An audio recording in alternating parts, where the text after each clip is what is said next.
Chapter 4. The Rabbit and the Dragon. The Shin youth and aide were unable to hide their astonishment at the mistress's confession. "What's the meaning of this, mother? Explain this instant," said the aide, finally losing his composure.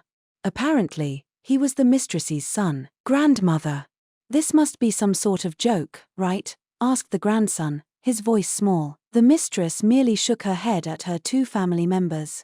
"If there has been any betrayal of the Shin clan, it was by none other than myself." She looked at the floor. "Would you perhaps tell us the truth about what happened 40 years ago?" Maomao asked. "I will," she said. "That being the case, perhaps you would like to resume your seats?" Lahan asked. It seemed to bring the other two men back to their senses, and they sat down. "Very well, then," the mistress said. "Just as the former head of the Shin clan was friends with the leader of the Yu, so too was I close to the Yu leader's wife." A fond look came over the old woman's face as she remembered those days. "She and I had both married into good, named families, perhaps that's why we found we shared similar concerns and could talk to each other about anything. We often took tea together back then." While everyone else listened with bated breath, the freak strategist munched on a skewer of hawthorn berries. He'd gone through several already, often clearing away the metal skewers whenever he was done with one. "My husband could be hot-headed, and between his continual attacks on the Empress Regnant's faction and the fact that her own husband was a partisan of hers, my friend and I gradually grew more distant. Eventually, we not only took no more tea together but hardly even wrote to each other, even though we were both grieved to see the gulf between the Shin and the Yu growing simply because we belonged to different factions." The mistress continued to look at the floor, and now she hid her face with a folding fan, so it was impossible to see her expression. "My husband was a very direct person. It wasn't in his nature to be able to respect a woman like the Empress Regnant, who had allegedly assassinated the emperor and put her own son in his place. It was exactly because of his loyalty to the throne that he felt so strongly about it. However, for political acumen, the Empress Regnant was renowned as one of the best of our recent rulers, and very capable. My husband also understood that the Yu had aligned themselves with the Empress Regnant for the sake of the nation. The assassination of the emperor was never anything more than a rumor, Maomao thought, but it seemed churlish to point that out now, so she kept quiet. The mistress could understand both perspectives. That was why she couldn't oppose either the Yu or the Shin, even when the clans took two very divergent paths. From the time her son, the former emperor, took the throne, the Empress Regnant was vigorous about punishing those who would not obey. But even she seemed to find it difficult to unleash her wrath upon the Shin clan, since it had begun as a branch of the imperial family, which made my husband all the more attractive to her opponents as the one to lead their faction. In every time and place, there were those who had no interest in leading from the front, but were happy to raise up someone else to do it for them. The Shin men became more brazen, and the women more frightened. I needed to let my anxieties out, and finally I turned to her. "By her, I assume you mean the wife of the Yu patriarch," Lahan said. "Yes." I had no reply from her. She had her own circumstances to deal with. When a political enemy comes to you to ask for a meeting, it's not so easy to say yes. I confess, I had nearly given up, but then she came to see me in secret. The mistress let out a long sigh. She told me that the Yu had been charged by the Empress Regnant with searching our estate, and that if any evidence of treason were to be found, it might be used as an excuse to destroy us. "Then that's when you set fire to the storehouse?" her grandson demanded. "That's right. Your grandfather, you see, liked to hide his most important correspondence in the storehouse archives. Even if he had no rebellious intent, those invitations would be enough to see our clan annihilated.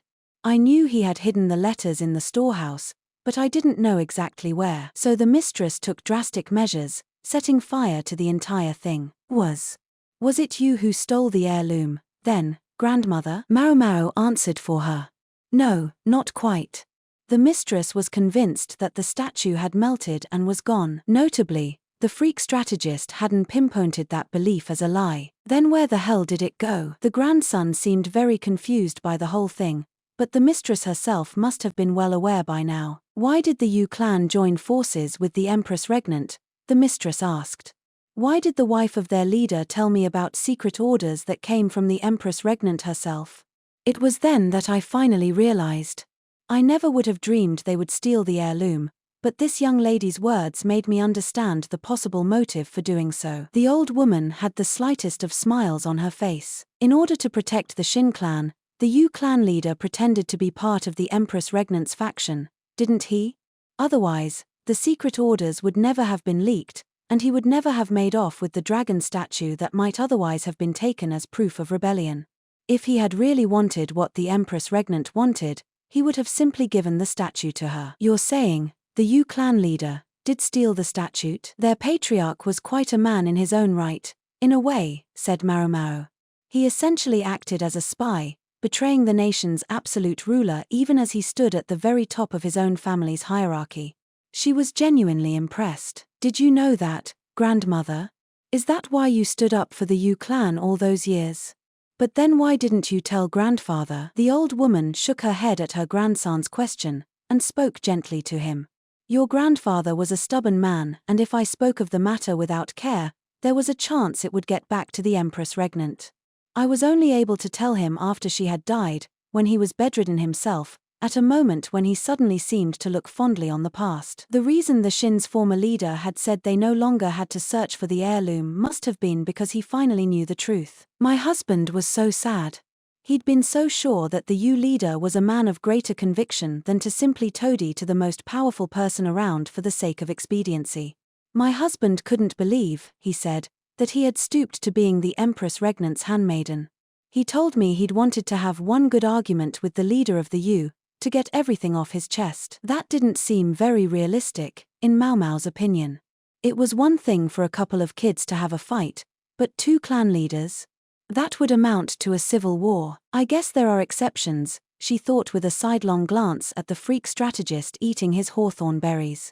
It never ceased to amaze her that there were people out there who could try to smash through the walls of the rear palace and somehow end up with nothing but a fine. It's possible one reason my husband was so adamant about saying the Yu had stolen the heirloom was in an effort to start that fight. He'd wanted to argue it out and then make up, the way they used to. But the Yu didn't rise to the bait, Maomao observed. No, they didn't. Instead of getting a confrontation, the Shin patriarch had been shadowboxing. He tried to start a fight so that he and his old friend could talk again, while the Yu patriarch had stayed silent precisely to protect his dear friend. What a clumsy friendship, the grandson murmured. Then we, yes. You constantly spat on people you really should have been grateful toward, Maomao said. The young man slumped in his chair. What we've said here is ultimately speculation. It's not necessarily the truth, Maomao said. She felt she had to clarify. It was always possible that someone from the Yu clan had eyed the statue for potential profit, in which case it had almost certainly been melted down long ago.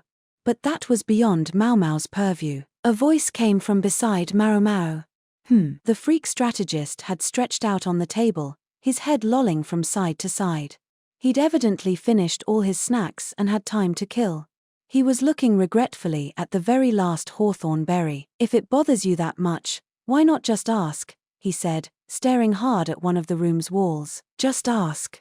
Maomao repeated. What in the world was he talking about? She went to the wall and pulled back the soundproofing cloth that covered it. Behind it she found a small room with several people seated inside. What the hell? A room? The people in here can hear everything. What is the meaning of this? The aide said, glaring at Lahan. Oh, yes. Right, Lahan said, theatrically clapping his hands. I promised to meet with the Yu clan as well. Maomao glared at Tousle Glasses too, also rather theatrically. In the same room. So that they would be sure to hear what we said. The nerve. It wasn't even clear that they had really solved the Shin clan's problem, and now he had sparked a whole new issue. Why don't you go ahead and come in? At Lahan's invitation, the people from the small room piled into the larger one. And here I was starting to wonder if anyone from the La clan was ever going to show up. Was this your plan all along? Asked the leader of the Yu clan in annoyance. Maomao took him to be Lishu's grandfather.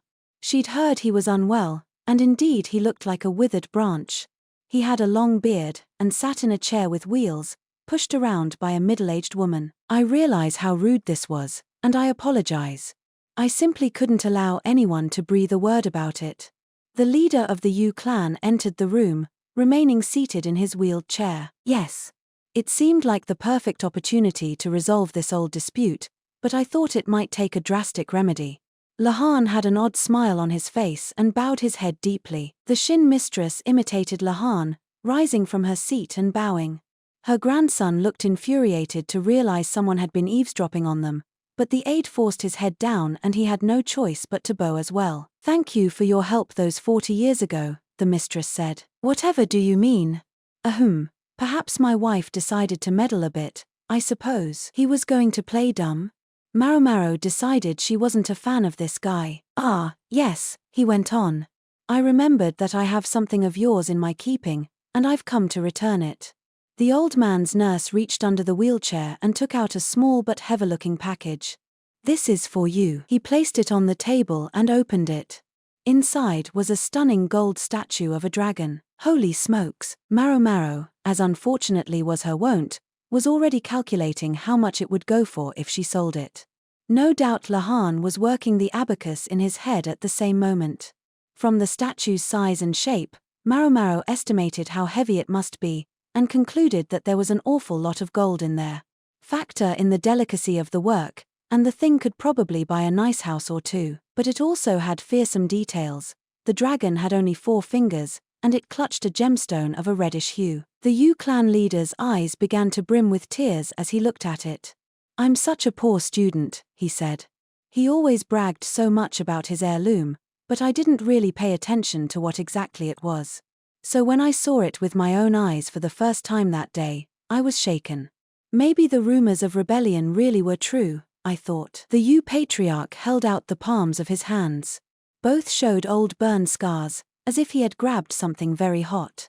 Maomao could practically picture him picking up the statue, which would have been searing with the heat of the fire. A 4-clawed dragon clutching a gemstone the color of massicot. This man had taken the still-hot statue and hidden it. If anyone else had found it and reported it to the Empress Regnant, there would almost certainly not be a Shin clan today. I wanted to give it back to him before he died. Yet I was scared. What if it inspired him to plot rebellion again? He always hated the former Empress Dowager, even though I knew he thought more highly of the imperial family than anyone else you could meet. Perhaps he'd accepted the command to surveil his friend in part because he'd assumed there was no way he would ever find evidence of treason. When I get to the next life, maybe he'll pop me one for being so quick to jump to the wrong conclusion. No, not at all. You know how he was. I think he'll be the first to throw himself down and apologize. Although he might be a bit upset with me for having taken matters into my own hands, the mistress said. I did try to burn the heirloom, storehouse and all, after all. She smiled, and one lone tear rolled down her cheek. This is our family's heirloom. The grandson looked at the dragon statue. The aide blinked. Maybe he, too, was seeing it for the first time. Both men looked deeply moved, yet it seemed they could also see how one might be suspected of plotting treason if one possessed such a treasure. "Now you have the statue back, but I suppose you won't be able to tell anyone about it," Maomao said. "I suppose not." The story of how we received it, including a description of the number of claws, was written down, but unfortunately it burned, the mistress said awkwardly. "The dragon by itself is one thing, but we have to do something about the number of claws and the gemstone." The freak strategist abruptly inserted himself into the conversation. "If you take care of those 2 things, that's enough, yeah? Do you have an idea?" the mistress asked. Meanwhile, the Yu clan folks backed away from him. How many people had he inconvenienced over the course of his life? "With fewer claws and no gemstone there's no problem, right?" said the strategist. He picked up one of the metal skewers and plucked off the last hawthorn berry. Then he wedged the skewer between the dragon's claws. Everyone was too stunned to react, which meant there was no one to stop the freak strategist from giving the skewer a good pull. There was a terrible noise and the claw snapped off. Maomao hardly knew what was happening. In fact, she almost couldn't believe that metal could break so easily. The dragon's thinnest digits were weaker than the others, and the claw that broke had been supporting the gemstone, which went tumbling. That should do it. Where the gemstone had once been, the freak strategist placed the bright red hawthorn berry. A thick rope of sugar followed it from his fingers. Time stopped. The scene, so moving until an instant ago, sobered immediately. The mistress's eyes dried on the spot, Her aides and grandsons' jaws dropped so far they looked like they might fall off. The members of the Yu clan likewise looked on in absolute astonishment. Lahan, meanwhile, looked as if he had burned to ash. Maomao almost thought she could see cracks spidering across his glasses. Everything had been going exactly according to plan, and yet at the bitter end, it had somehow gone completely awry. Even the guards stood frozen. No one in the room had imagined that this conversation would end with someone breaking the heirloom, so it was Maomao who moved first. "What the hell are you doing, you moron?" Completely ignoring the fact that there were people watching, she gave the freak strategist a good kick. He was such an utter weakling that it sent him flying. Under any other circumstances, such behavior would have been unforgivably rude, but at that moment nobody said a word to Maomao. In fact, it was probably better that she had done it. Lahan had miscalculated. The freak strategist, in fact, couldn't be accounted for in calculations. He would always throw them off. That was simply the kind of star under which he had been born.